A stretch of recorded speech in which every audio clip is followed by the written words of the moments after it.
আজকে যেই ব্যাপারে কথা বলবো সেটা খুব ইম্পর্টেন্ট কথা, ঠিক আছে? আমরা কম্পিটিটিভ লাইনে অনেকেই পড়াশোনা করি, ঠিক আছে, কিন্তু আমরা কিন্তু চাকরি হয় কিন্তু মাত্র 100 জনের মধ্যে হয়তো 10-12 জনের, ঠিক আছে? এবারে বাকি যে 90 জনের মধ্যে এমনও আছে যে যারা 30-35 জন, তারা কিন্তু চাকরি পাওয়ার জন্য ওই 10 জন যে পেয়েছে তাদের থেকেও বেশি যোগ্য, কিন্তু তারা কেন পায়নি? তারা পায়নি একটা স্ট্র্যাটেজির অভাবে, ঠিক আছে? কারণ এই লাইনে প্রচুর পরিমাণে পড়াশোনার থেকে স্ট্র্যাটেজি কিন্তু বিশাল পরিমাণ দরকার লাগে। এটা কিন্তু আমি আমার জীবনের থেকে শিখতে পেরেছি, ঠিক আছে? তার কারণ আমি প্রথম জীবনে যখন ভর্তি হয়েছিলাম তখন আমি ভর্তি হয়েছিলাম ব্যাংকের জন্য, ঠিক আছে, সত্যি কথা বলছি। ব্যাংকের 3-4 মাস পড়ার পরে আমি যখন পরীক্ষা দিলাম দেখলাম যে আমি প্রিলিম পাস করছিলাম না, তখন আমার ম্যাচুরিটি কম, ঠিক আছে? এবারে এদিকে আমি রাইসে ভর্তি হয়েছি, রাইসে ব্যাংকের জন্য পড়ায় না, ঠিক আছে? তো এবারে ব্যাংকের জন্য আমি স্টার্ট করলাম, তখন দেখলাম যে ব্যাংকের প্রিলিম পাস হচ্ছে না, 3-4 মাস পরেই আমি দেখছি পাস হচ্ছে না, মানে এতটা ইনকনসিস্টেন্ট তখন ছিলাম, ঠিক আছে? তারপর ব্যাংক ছেড়ে দিলাম, চলে গেলাম এসএসসি সিজিএলে। তারপর সিজিএলে টানা পড়লাম, ঠিক আছে? কিন্তু সত্যি কথা বলতে গেলে এসএসসি সিজিএলের জন্য রাইসে তেমন একটা ভালো পড়াতো না, কেন রাইসে ডাব্লিউবিসিএস ওরিয়েন্টেড পড়ানো ভালো হয়, ঠিক আছে? আর আমি এসএসসি সিজিএলের জন্য পড়তাম, ম্যাথ অ্যাডভান্স ম্যাথ করাতে পারতো না, তার জন্য আমি আমার পার্সোনাল টিচার রাখলাম, পার্সোনাল ইংলিশ টিচার রাখলাম, যেখানে এসএসসি সিজিএলের জন্য ভালো মতন পড়ায়। আর পরীক্ষা দিলাম, প্রিলিমস পাস করলাম, এই করলাম, কিন্তু মেন্সে গিয়ে আমি টিকতে পারলাম না, কারণ তখনের সময়ও কিন্তু আমি অতটা ভালো স্টুডেন্ট ছিলাম না, মানে অতটা ভালো কিনা এখনও ভালো না, যাই হোক, মানে যোগ্য ছিলাম না, কিন্তু সেই আবার দেখলাম যে হচ্ছে না, ছেড়ে দিলাম, ঠিক আছে? তারপর চলে গেলাম পুলিশের লাইনে।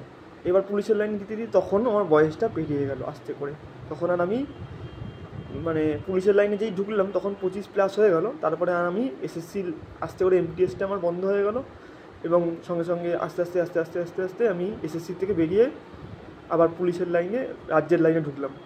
এবার রাজ্যের লাইনে পরীক্ষা দিতে শুরু করলাম। রাজ্যের লাইনে পরীক্ষা অনেকটাই সোজা, আমি যেহেতু এসএসসি পরীক্ষা দিতাম, ঠিক আছে, সিজিএল এমটিএস সিএইচএসএল দিলাম, ঠিক আছে? এবার রাজ্যের লাইনে যেই পরীক্ষাটা দিতে দিতে দিতে দিতে তারপরে তো রাজ্যের তো এরকম অবস্থা হালাত হলো, ঠিক আছে? তারপরে আমার আস্তে আস্তে এসএসসি সিজিএল এবং এসএসসি এমটিএস এবং এসএসসি এমটিএস তো 25-এ বেরিয়ে গেলো, এসএসসি এইচএসএল এগুলো আমার হাতছাড়া হয়ে গেল। তার মানে ভাবো যে কতটা স্ট্র্যাটেজির অভাব।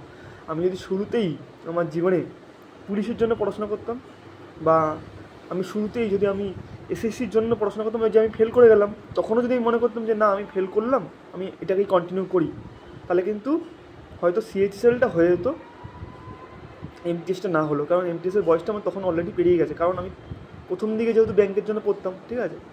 তো এইটার বলার কারণ হলো আমাদের স্ট্র্যাটেজির অভাব, ঠিক আছে? আর ওই সময় আমার কেউ দাদাও ছিল না, মা বাবাও এই লাইনের জন্য এই লাইনে কোনো দিন পড়াশোনা করেনি, যাই হোক। আর কোনো দাদা দিদি বোন কেউ ছিল না, ঠিক আছে, যে আমাকে একটুখানি গাইডেন্স দেবে। কিন্তু এখন তোমাদের গাইডেন্স দেওয়ার জন্য কিন্তু অনেক দাদা দিদি বোন আছে যারা তোমাকে সঠিক পথটা দেখাবে। তাই তোমার অ্যাবিলিটি অনুযায়ী তুমি একটা নির্দিষ্ট করে পরীক্ষা সিলেক্ট করো এবং সেই পরীক্ষাটাকেই তুমি এম করো। হ্যাঁ, সমস্ত পরীক্ষা কেন দেবে? কারণ যেই পরীক্ষাটা তুমি এম করেছো সেই পরীক্ষা তোমাকে হেল্প করবে, বুঝতে পারলে? এই হলো ব্যাপার। তো যদি তোমার মনে হয় যে আমি পিএসসি ক্লার্কের জন্য সঠিক এতদিন ধরে পড়াশোনা করছো, তাহলে পিএসসি ক্লার্কটাই তুমি ভালো করে দাও।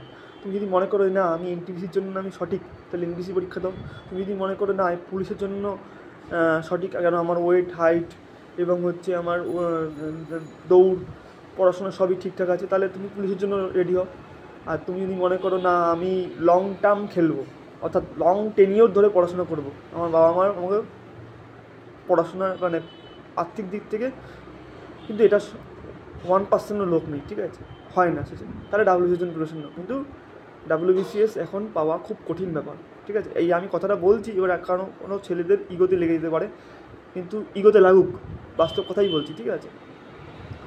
আর আমি যদি বলি, আমি যদি এখন 21 বছর বয়স হতাম, ঠিক আছে, তাহলে আমি এখন এই মুহূর্তে দাঁড়িয়ে যদি আমার হাইট ওয়েট ঠিকঠাক থাকতো, আমি পুলিশের পরীক্ষার জন্য প্রিপারেশন নিতাম, এসআই এবং কনস্টেবলটা। হ্যাঁ, আগে কনস্টেবলটাই প্রিপারেশন নিতাম, কারণ এসআইটার পসিবিলিটি খুবই কম পাওয়ার, ঠিক আছে, আমার যোগ্যতা অনুযায়ী, ঠিক আছে, আমার ক্যাপাবিলিটি অনুযায়ী, মানে আমি পিকু হিসাবে আমি কনস্টেবলের জন্য প্রিপারেশন নিতাম।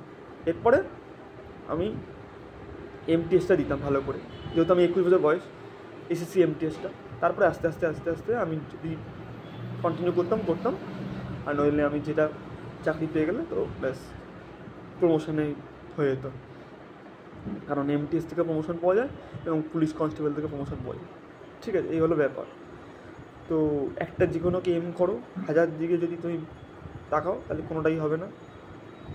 হ্যাঁ, তুমি একটা টিচার হতে পারবে, কিন্তু তুমি গভর্নমেন্ট এমপ্লয়ি হতে পারবে না।